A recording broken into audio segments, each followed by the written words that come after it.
everyone, and thanks for joining me for another Cricut tutorial. Today we're going to be making Fabric Can Koozies with the Cricut Maker. If you don't have the Maker, that's okay. These are a couple of rectangles. You can cut it out by hand. I've got the finished measurements in the description below this video if you want to cut this out by hand. Once we make the koozies, we are going to personalize them with our Cricut Easy Press. So let's jump over to the video and see what's happening. So here's what you need. 2 pieces of fabric, approximately 10.5 by 5. A piece of fusible fleece. I'm using this High Loft fusible fleece by Heat and Bond. That's also going to be at 10.5 by 5. You're going to need a pink fabric mat if you're cutting this out on the Cricut Maker, a ruler, the rotary cutter, and a brayer. So now we have some work to do in Cricut Design Space. So let's hop over to Design Space. So here we are in Cricut Design Space. We have very little work to do here. We're just going to grab Shapes, click on Square, click the Unlock button in the lower the lower left corner of the rectangle, or you can click the lock right up here between the width and the height. Once that is unlocked, you're going to change that width to 4.0, tab over and change the height to 9.5. Perfect. This is going to be our first piece of fabric. You can go ahead and change the color if you want. I'll leave mine black. I'm going to use black for my lining fabric. Now we're going to duplicate that. You can click duplicate right over here at the right in the layers menu, or you can right click and click duplicate. This is going to be our outer fabric. So if you want to change the color of this to match your outer fabric, go right ahead. I'm going to change mine to red. And now we need to make another rectangle for our fusible fleece. So we're going to duplicate that one more time. And the fusible fleece, we need to change the size of that. So we're going to go right up here and we're going to change that width to 3.5. Unlock that lock and change the height to 9.0. Now let's give this a different color so that we know that's the fusible fleece. And I almost always choose gray for my fusible fleece. That's just something I know, or that's always either my interfacing or my fusible fleece. So all we're going to do is click and make it. And I chose cotton for both my fusible fleece, my flannel, and my cotton fabric. There is a setting for flannel. If you want to change it, you can, but I found that the cotton setting worked for all 3 of mine. So go ahead and cut out all 3 mats and I'll meet you back here. One little tip I'll give you is when you cut out your fabric and you're using the fabric mats, it is best to use the Cricut brayer. I have this one. I have it linked in the description below the video, but it really does help get that fabric down nice. There's no wrinkles in it and it helps it adhere to the mat just a little bit better. Okay, we've got all 3 pieces cut out here. You should have 2 pieces of fabric and a fusible fleece. And now you need either your iron, or I'm going to use the Cricut Easy Press. I love the Easy Press, especially this mini, for my sewing projects. You're going to put the fusible fleece, and it can be on either piece of fabric, but you're going to put it on the back side of one of the fabrics. There's a rough side to the fusible fleece and a smooth side. You're going to put the rough side down against the back side of one of your fabrics.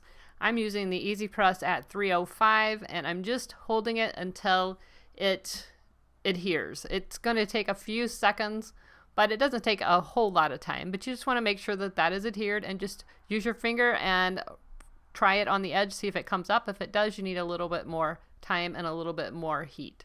So go ahead and apply your fusible fleece. Once you have that adhered, you're going to put your fabrics together, pretty sides together. So the fusible fleece will be facing you and the 2 pretty sides of the fabric will be facing each other. If you have any strings, you can go ahead and trim those off if you want at this time. So once you have everything trimmed up, all you need to do is make sure that you have your fabrics pretty side together. It's kind of hard to tell on this flannel. It really doesn't have a right and a wrong side, but your pretty side should be facing, your flannel facing up. I'm going to clip. You can clip, pen, whatever you want. Use a pen and mark it. But you want to take one end and clip a space that's about a couple inches or an inch opening. And then you're going to sew all the way around except for between those 2 pins. So you're going to start at one side, sew all the way around, and up to your 2 clips, leaving that opening on the end. And once you've sewn all the way around with the exception of the space between the 2 clips or pins, you want to trim off those edges. This is going to help you have a more squared edge when we turn this right side out. Once you have those corners trimmed, you're going to reach inside that little opening that you left and turn this right side out. I like to reach in all the way to the bottom, grab one of the corners, and start that way. Takes just a little bit of doing, but it's not too difficult. So you're going to turn that right side out. And then I like to use a bone folder. You can use a chopstick, a pencil, whatever you want, and just push those corners out. Make sure you have them nice and square. And it really does help make a difference. Once you have this turned right side out and all of your corners pushed out, you're going to fold that opening that you left.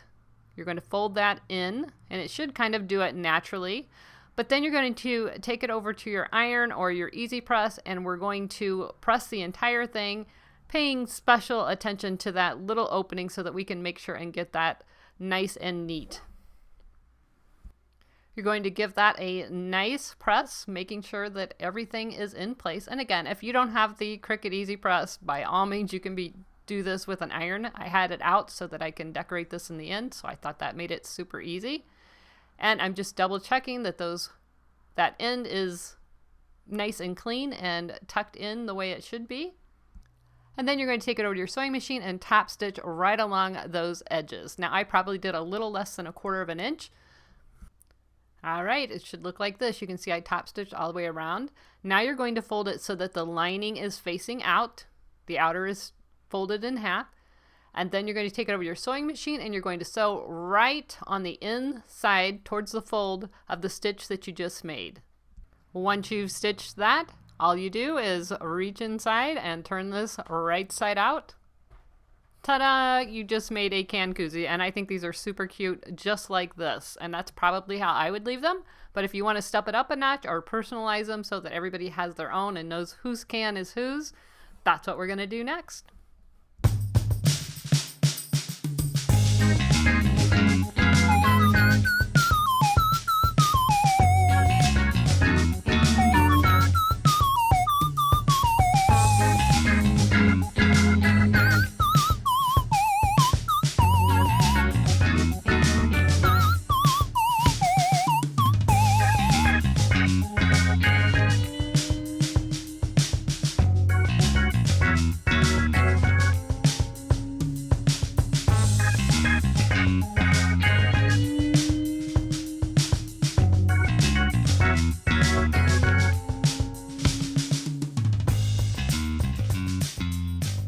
So I hope you guys enjoyed this video. This was a fun, quick little sewing project, and you get to use your Easy Press too. So double the fun. I think these would be great stocking stuffers, or like I said, for a cookout, a tailgate. You could make them with, you know, your team logos, all kinds of things. And you can use other things than flannel. I just thought these were kind of fun for fall. So if you enjoyed the video, please like, subscribe, and share. And as always, never stop making. See you guys. Bye.